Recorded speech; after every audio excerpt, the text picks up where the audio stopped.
کشتی عمر رواں کے نا خدا یار نہیں، کشتی عمر رواں کے نا خدا یار نہیں، ہیں تو کشتی میں مگر ہاتھ میں پتوار نہیں۔ انما امرہ گر ہو جائے اس میں اعظم، انما امرہ گر ہو جائے اس میں اعظم، تو کن فیکون تو کبھی دشوار نہیں، کشتی عمر رواں کے نا خدا یار نہیں۔ نحمدہ ونصلی علی رسولہ الکریم، اما بعد، اعوذ باللہ من الشیطان الرجیم، بسم اللہ الرحمن الرحیم، الحمد للہ رب العالمین۔ تمام تعریفیں اس رب کے واسطے ہیں جو تمام عالموں کا پالنے والا ہے، پروردگار ہے، رازق ہے، رزق اسی کا کام ہے دینا، بس اسباب بنا رکھے ہیں۔ وہ کہتا ہے فجر پڑھ کر پھیل جاؤ ہماری دنیا میں، اور جس قدر تم میں طاقت ہے رزق کو سمیٹ لو۔ وہ کہتا ہے کہ ہم فجر سے ظہر تک اس کی ضرورت کے مطابق رزق دے دیتے ہیں۔ اب کوئی تدبیر ہی نہ کرو، کوئی اسباب نہ بناؤ، تو اس کا کیا قصور؟ قصور تو اپنا ہی ہے نا۔ چند دوست بیٹھے ہوئے، ایک دوست نے کہا کہ بھائی کیا کروں میں، دونوں بہنیں جوان ہو چکی ہیں، ان کی شادی کا انتظام کیسے ہو، میں بڑا پریشان ہوں۔ ایک دوست نے کہا کہ ایسا ہے، دیکھو یہاں سے اٹھ کر جاؤ گے، 2 گلی کے بعد میں ایک شاہ صاحب کا مکان ہے، مڑنے کے بعد فوراً کونے کے، تو شاہ صاحب کا دروازہ آپ کھٹکھٹائیے گا، آپ کا مقصد پورا ہو جائے گا۔ وہاں تو جو بھی جاتا ہے خالی ہاتھ آتا ہی نہیں۔ ارے بھائی ایسی کیا بات ہے کہ ہاں ہاں بالکل جو میں کہہ رہا ہوں کر کے دیکھو۔ ٹھیک ہے تو میں کل ہی جاؤں گا۔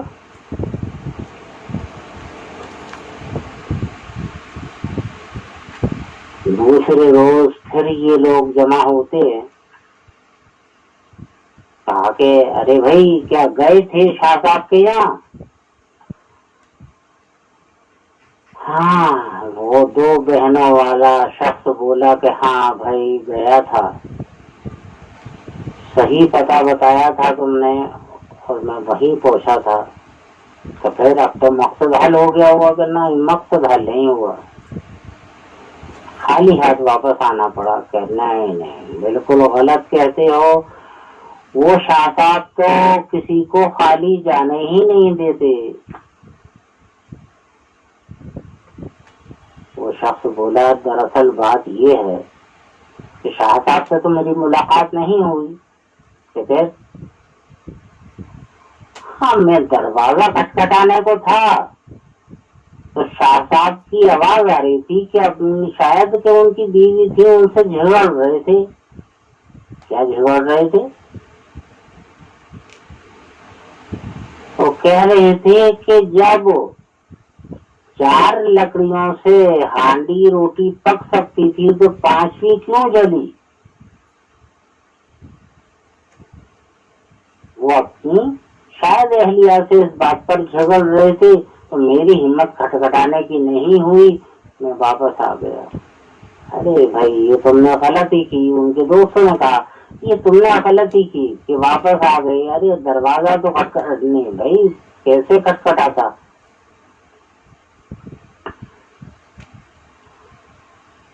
جو شخص کے ایک لکڑی پر جھگڑ رہا ہے وہ مجھے کیا دے گا کہ نہیں، اس بات پر نہ جائیے گا، ان شاہ صاحب سے آپ ملاقات ضرور کیجیے گا، سمجھے؟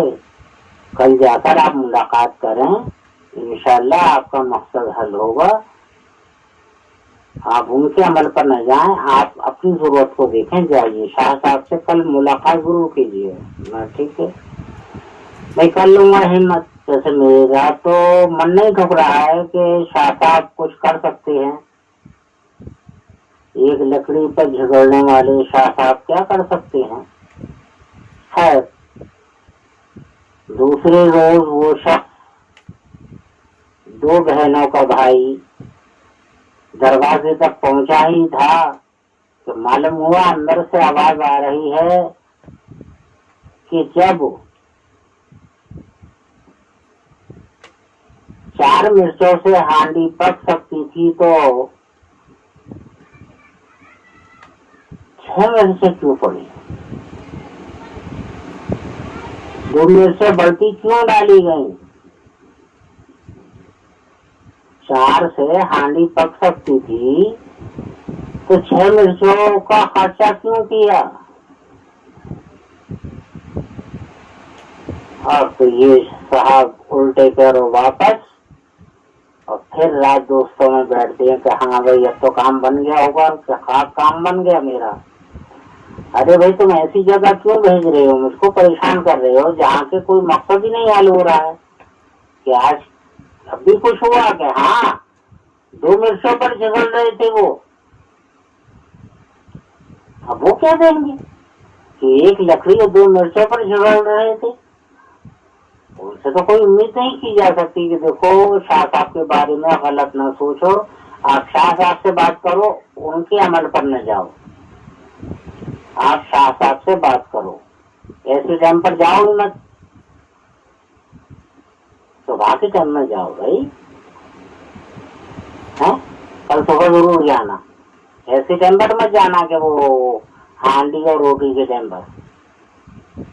صبح میں جائیے گا، سلام دعا کیجیے گا، مسافہ کیجیے گا، اپنی ضرورت سامنے رکھیے گا، جی آپ کا مقصد حل ہوگا ضرور۔ پھر وہ شخص جاتا ہے اور دروازہ کھٹکھٹاتا ہے، شاہ صاحب بیٹھک کا دروازہ کھولتے ہیں، سلام دعا کے بعد اندر بلاتے ہیں، پوچھتے ہیں کہ ارے بھائی کیا پریشانی ہے، کیا کیسے آنا ہوا؟ تو وہ 2 بہنوں کا بھائی بتلاتا ہے کہ میری 2 بہنیں جوان ہیں اور کوئی شادی کے لیے انتظام نہیں ہے، میں مفلس ہوں، میں چاہتا ہوں کہ آپ کے ذریعے میری بہنوں کی شادی ہو جائے۔ ہاں کوئی پریشانی کی بات نہیں ہے بھائی، بالکل، میں تو اپنی کتاب پڑھنے میں لگ رہا ہوں، ایسا ہے کہ یہ الماری ہے، اس الماری میں سے لے لو جتنا ضرورت ہے۔ اب وہ شخص نے اٹھ کر دیکھا تو اس الماری میں تو کافی دولت تھی، تو اس کی نیت بگڑی اور اس نے اپنا پورا دامن بھر لیا، اپنی گود بھر لی اور گود بھر کر وہ چلنے لگا، 4 قدم شاہ صاحب سے آگے بڑھ گیا، پھر واپس ہوا۔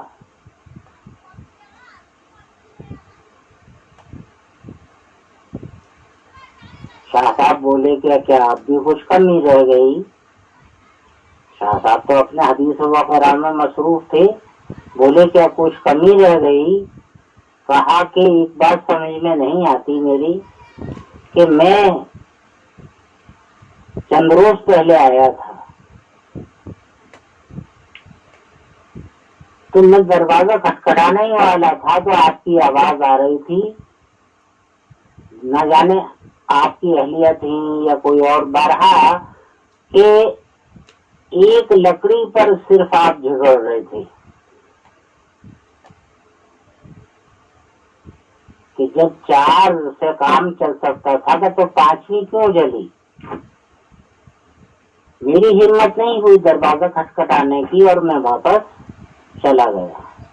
پھر میرے ساتھیوں نے میری ہمت بڑھائی، پھر میں آیا تو معلوم ہوا کہ آپ 2 مرچ پر جھگڑ رہے تھے۔ اب میں نے سوچا بھائی 2 مرچوں پر جھگڑ رہے ہیں، میری ہمت نہیں ہوئی دروازہ کھٹکھٹانے کی، پھر میں واپس چلا گیا۔ اب میں سوچنے لگا کہ جو ایک لکڑی اور 2 مرچوں پر اپنی اہلیہ سے یا جو بھی ہو بہرحال وہ جھگڑ رہا ہے تو وہ شخص میری ضرورت کیا پوری کر سکتا ہے؟ لیکن میرے دوستوں نے مجھے بہت سمجھایا اور سمجھا کر آپ تک پہنچایا اور میں آپ تک آیا اور اپنی بات میں نے سامنے رکھی، اپنی ضرورت کو پیش کیا آپ کے سامنے، تو واقعی جیسا میرے دوستوں نے کہا تھا، آپ نے میری ضرورت کے لیے اپنی الماری کی جانب میں اس کو پہنچا دیا اور میں نے دیکھا کہ الماری میں تو بہت مال ہے، میں نے اپنی گودی بھر لی۔ تو وہاں جو آپ ایک لکڑی سے جھگڑ رہے تھے اور 2 مرچوں پر جھگڑ رہے تھے، یہاں میں ضرورت سے زیادہ گودی بھر کر لے جا رہا ہوں، تو مجھ سے تو کچھ نہیں کہہ رہے آپ۔ تو شاہ صاحب نے کہا کہ دیکھو وہ میرا معاملہ تھا، ایک لکڑی اور 2 مرچوں کا معاملہ میرا تھا، اس کا حساب مجھے دینا ہے نہ کہ تمہیں دینا ہے۔ یہ جو اگر تم ضرورت سے زیادہ لے جا رہے ہو تو اس کا حساب مجھے نہیں بلکہ تمہیں دینا ہے، تمہیں دینا ہے اس کا حساب، اس کا حساب تو تم لو گے۔ وہ شخص لوٹا فوراً الماری کی طرف اور اس شخص نے تمام جو کچھ بھی گودی بھری تھی سب الماری میں رکھ دی، گودی خالی کر دی، اور اب شاہ صاحب سے بولا کہ میں رب کریم کی قسم کھا کے کہتا ہوں وہ جو سب کا پالنے والا ہے وہ مجھ کو بھی دے گا اور میں محنت مشقت کروں گا۔